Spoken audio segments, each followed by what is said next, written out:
Just a compost update. That pot had a tree we dug up that we were trying to save, a fig tree. We've got a lot of them coming up from the ground, so it's no loss, but it just got too dry. That's what we have left in this compost bin. Maybe about 8-10 inches of compost left. This is the one that was empty that we started yesterday. I got a bunch of leaves and grass.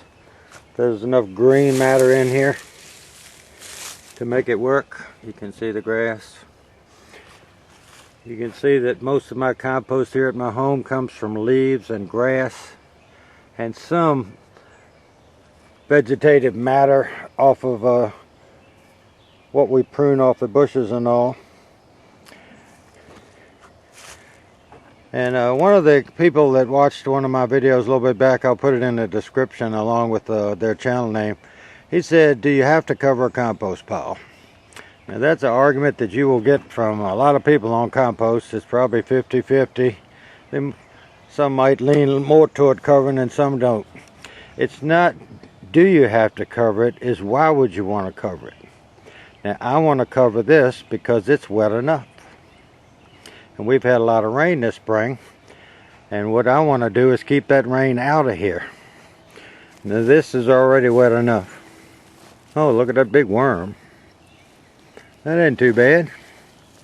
I don't want it any wetter than this right now.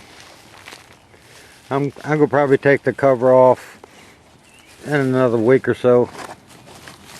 But we got forecast for it to be raining today, and I'm gonna leave it in place. And I just have these boards on there to keep the wind from blowing it off, which I've already told you. And that this is old boat canvas tarp, and it doesn't cover it all the way, so I'm just running the board across it. Water will still get in it.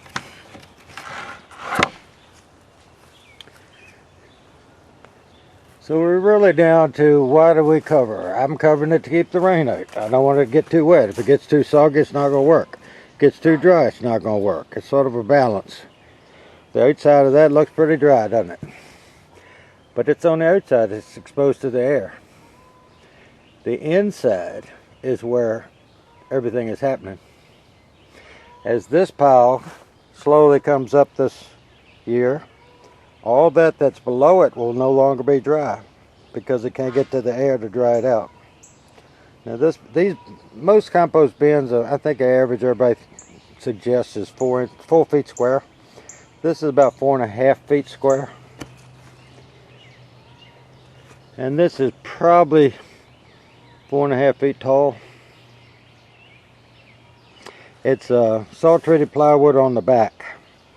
I've got this chain fencing in here. It's on the outside of the post, so there's a little air space. You can see this one because nothing's in it. On the ends, I have the fencing on the inside. I have the rickrack on the outside of this 4x4 post, which is 3.5 inches square. The rickrack is just to make it a little bit more presentable, although that's the view from the street. Nobody could see it. That's the view from that street. Nobody could see it. But it's just aesthetics. It looks better to us too. I'd much rather look at that rickrack than I would the wire fencing. We finally cleaned up all the Virginia creeper off of it. This is the back. The rickrack's just aesthetics.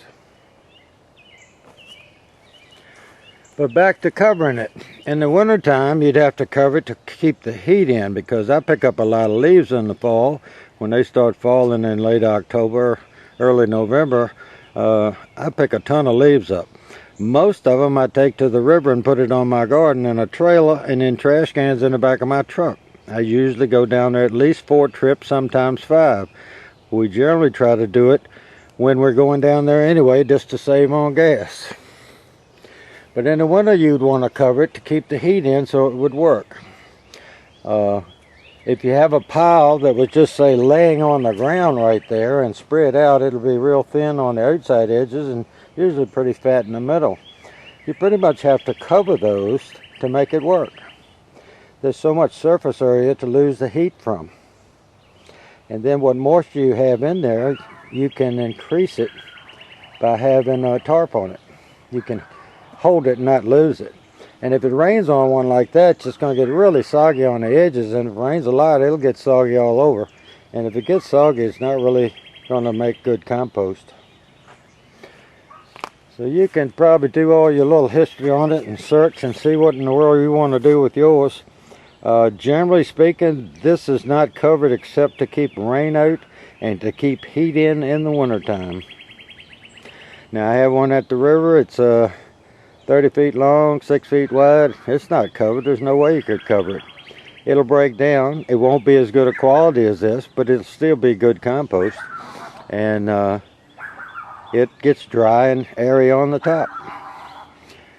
But I can't figure out a good way to really cover that big long compost pile. Thanks for watching.